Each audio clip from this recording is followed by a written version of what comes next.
Ayo, guys. Tag teams.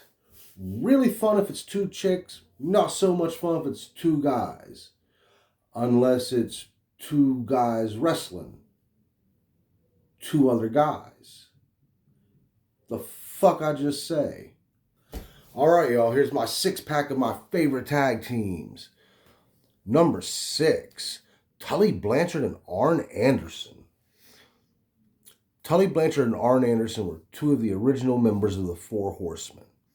It was Ric Flair, the world champion. Tully Blanchard was the national champion, and you had Ole and Arn Anderson, the world tag team champions. Ole Anderson decided to kind of leave in a storyline, got kicked out of the Horsemen.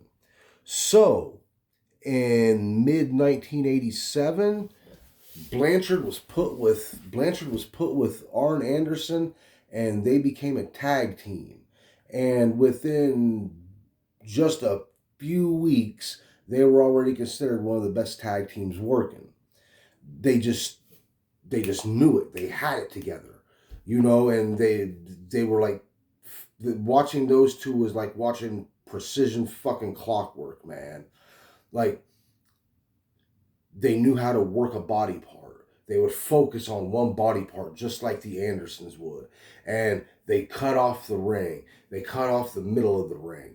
And for these two to be able to work together like that, after not teaming together at all, and just to pick it up that fast together was fucking impressive.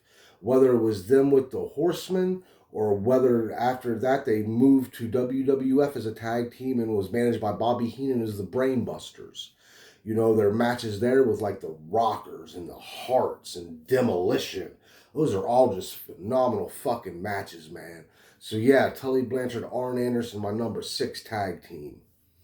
My number 5 tag team, the Rockers, Shawn Michaels, Marty Jannetty.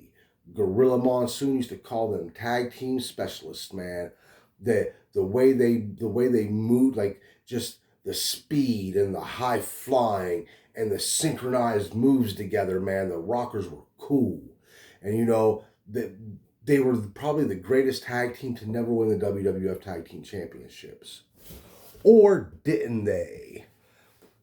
On a Saturday night's main event taping in 1991, the Rockers faced the Hart Foundation in a 2 out of 3 falls match for the WWF Tag Team Championships. Somewhere along the way in the second fall, the top rope breaks. So this is a tape show, So instead of just stopping tape, fixing the ropes, and continuing the match after that, they just let the match go. So what you got was just a sloppy match, because you can't have a fucking wrestling match without a fucking top rope, man. It's impossible. I mean, I guess you could, but you'd get what we got there. It was a bad match. It never made air. They said they would run it back again, and they never did. They just kept the belts on the Hart Foundation, because the Rockers won that match and won the WWF Tag Team titles that night. But the belts went back to the Harts. The match never made air. The title change was never acknowledged. So it's like they were never champions. So yeah, technically they're like the best team to never have the WWF Tag Team titles. Just a great team. And also probably the greatest breakup of a tag team ever, when Shawn Michaels super kicked Marty Jannetty on the barbershop segment, and then Gorilla Monsoon said Shawn Michaels threw him through that barbershop glass window. Jannetty jumped, damn it. He jumped to get away. You can't convince me otherwise. Go back, look at the tape. Bobby Heenan had it right. He jumped through the window. No, just playing. But no, the Rockers were awesome. This phenomenal tag team. Number 4, the Midnight Express. And with this, I'm going with the Bobby Eaton and Stan Lane version, because that's the version I grew up on. That's the version I watched the most. Eaton and Condrey were a little bit before my time. Even though I went back and watched some of their shit, it was stellar when I was growing up. They weren't one of my, they were already split up, and it was Eaton and Lane. Eaton and Lane, and you can't leave out Jim Cornette, because Jim Cornette as their manager was as big a part of that package as anybody, man. The Midnight Express were just a good heel tag team. They knew how to wrestle. They had synchronized good tag team moves. They knew how to cheat when they had to. Cornette wasn't afraid to get involved, and he knew how to get heat, man. Like their matches with the Rock and Roll Express, classic matches, man. The matches with the Fantastics. I highly recommend you go check out the Great American Bash 1988 and watch the Fantastics and the Midnight Express. That was just a fucking awesome match, man. So yeah, beautiful Bobby Eaton, sweet Stan Lane. That's my number 4 tag team. Coming in at number 3 for me on my 6-pack, the Steiner brothers, Rick and Scott. Man, in the early 90s, there wasn't nobody that wrestled like the Steiners. With the hard-hitting clotheslines and suplexes and agility for dudes being that big, man. Man, just imagine if Brock Lesnar was in a tag team with Brock Lesnar. You got the Steiner brothers. Yeah, the Steiners were awesome, man. You know, and Scotty was a standout star of that. But Rick wasn't no slouch, man. But Scotty should have been a single star in the early 90s, for real. But he was loyal to his brother, and that's a good thing. Those two are like legit shoot brothers, man. So he was loyal to his brother. But yeah, Scott should have had a big singles push in the early 90s. But their matches with Doom, those are some hard-hitting ass fucking matches, man. Go back and check those out. There was a match at the very first Super Brawl in 1991. It was the Steiners against Sting and Lex Luger in a babyface match, man. 2 babyfaces wrestling each other. And for a match ending in a DQ because of outside interference, still didn't disappoint.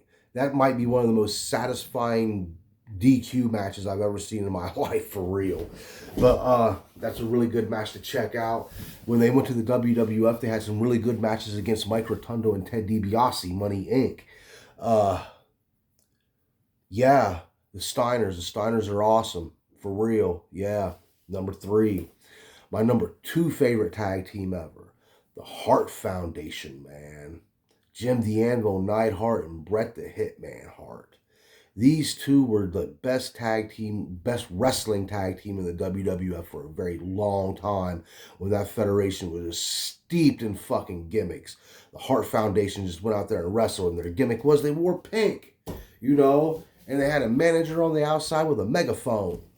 But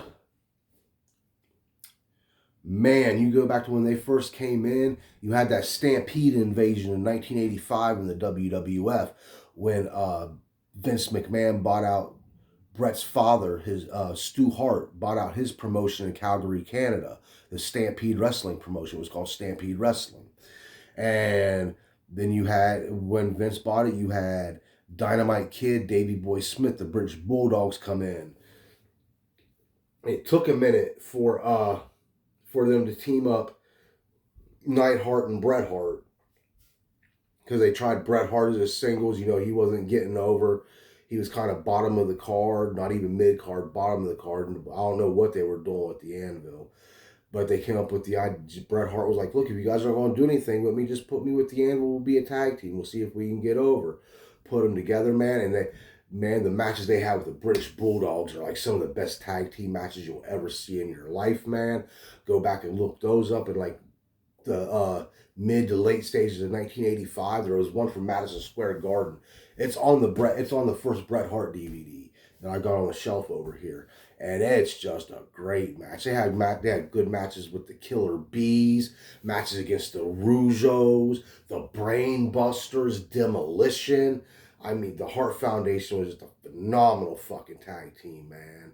Then it launched the career of Bret the Hitman Hart, so double score there. The Hart Foundation, my number 2 tag team.